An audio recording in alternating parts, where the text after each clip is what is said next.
Film ഗാരേജിന്റെ ഇന്നത്തെ cinema വാർത്തകളിലേക്ക് ഇവർക്കും സ്വാഗതം. കൽക്കി കഴിഞ്ഞ വർഷം തിയേറ്ററുകളിലേക്ക് എത്തിയ 1000 കോടിയിലധികം കളക്ഷൻ നേടിയെടുത്ത പ്രഭാസ് നായകനെ എത്തിയ സിനിമയാണല്ലോ പാൻ ഇന്ത്യൻ സിനിമ. ഒരാഴ്ച മുന്നേ നമ്മുടെ TV ചാനലിൽ മലയാളം TV ചാനലിൽ സി കേരളത്തിൽ സംപ്രേഷണം ചെയ്തിരുന്നു. ആദ്യ TRP റിപ്പോർട്ട് പുറത്തു വരുമ്പോൾ അത്ര മികച്ച TRP എല്ലാം നേടിയെടുക്കാനായിട്ട് കഴിഞ്ഞിരിക്കുന്നത് 1.24 സിനിമയുടെ ആദ്യ TRP. കഴിഞ്ഞ വർഷം തിയേറ്ററുകളിലേക്ക് എത്തിയ 400 കോടിയിലേറെ കളക്ഷൻ നേടിയെടുത്ത് വിജയിച്ച സിനിമയാണെങ്കിൽ പോലും അത്ര നല്ല അഭിപ്രായങ്ങൾ OTT റിലീസിന് ശേഷമെല്ലാം തന്നെ നേടിയെടുക്കാനാവാതെ പോയ സിനിമയാണല്ലോ ജൂനിയർ NTRന്റെ ദേവര. സിനിമയുടെ രണ്ടാം ഭാഗം വരുമോ എന്നൊരു സംശയം പലരെല്ലാം ഉണ്ടായിരുന്നു. എന്നാൽ രണ്ടാം ഭാഗം വരുമെന്നൊരു അപ്ഡേറ്റാണ് സിനിമയുടെ നിർമ്മാതാവ് അറിയിച്ചിരിക്കുന്നത്. എന്നാൽ ഷൂട്ടും റിലീസ് എല്ലാം തന്നെ വൈകും. ജൂനിയർ NTR ഇപ്പോൾ പല സിനിമകളുടെ തിരക്കുകളിലായതിനാൽ ദേവരയുടെ രണ്ടാം ഭാഗത്തിന്റെ ഷൂട്ട് അടുത്ത വർഷം 2026 ആരംഭിക്കും.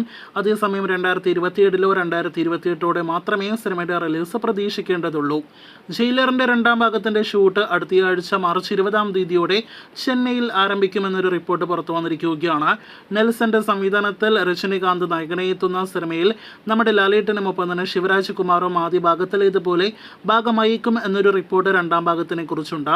അതേസമയം നേരത്തെ റൂമേഴ്സ് ഉണ്ടായിരുന്നതുപോലെ ബാലയ്യ സിനിമയിൽ ഉണ്ടായിരിക്കുമെന്നാണ് മറ്റൊരു പ്രധാനപ്പെട്ട റിപ്പോർട്ട്. സിനിമയുടെ റിലീസ് അടുത്ത വർഷം ഏപ്രിൽ മാസമാണ് നിലവിൽ പ്ലാൻ ചെയ്യുന്നത്. ഈ വർഷത്തിലെ അവധിക്കാല റിലീസായിട്ട് തിയേറ്ററുകളിലേക്ക് എത്തുന്ന സിനിമയാണല്ലോ ആലപ്പുഴ ജിംഖാന. നേരത്തെ വിഷു റിലീസ് പ്ലാൻ ചെയ്ത സിനിമ ഇപ്പോഴത്തെ വിഷുവിൽ നിന്നല്ല ഏപ്രിൽ മാസത്തിൽ നിന്ന് തന്നെ പിന്മാറിയെന്നൊരു റിപ്പോർട്ട് പുറത്തു വരികയാണ്.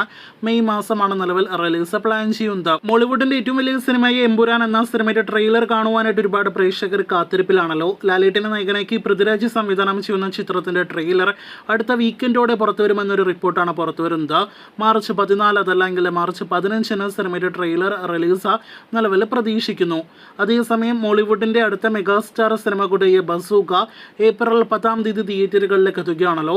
ചിത്രത്തിന്റെ ട്രെയിലർ ലാലേട്ടന്റെ എമ്പുരാനോടൊപ്പം തിയേറ്ററുകളിൽ പ്രദർശിപ്പിക്കുമെന്ന് ഉറപ്പാക്കപ്പെട്ടിരിക്കുകയാണ്. അതിന് മുന്നോടിയായിട്ട് മാർച്ച് 25 അതല്ലെങ്കിൽ മാർച്ച് 26 ദുബായിൽ വെച്ച് ബസൂക്കയ്ക്കായിട്ടൊരു ട്രെയിലർ റിലീസ് ലോഞ്ച് എല്ലാം തന്നെ പ്ലാൻ ചെയ്യുന്നുണ്ട്. അപ്പോൾ വലിയൊരു പ്രൊമോഷനോടെ ബസൂക്ക തിയേറ്ററുകളിലേക്ക് എത്താനായിട്ട് ഒരുങ്ങുന്നു എന്ന് വേണം മനസ്സിലാക്കാനായിട്ട്. കാത്തിരിക്കൂ കൂടുതൽ ബസൂക്ക വാർത്തകൾക്ക്.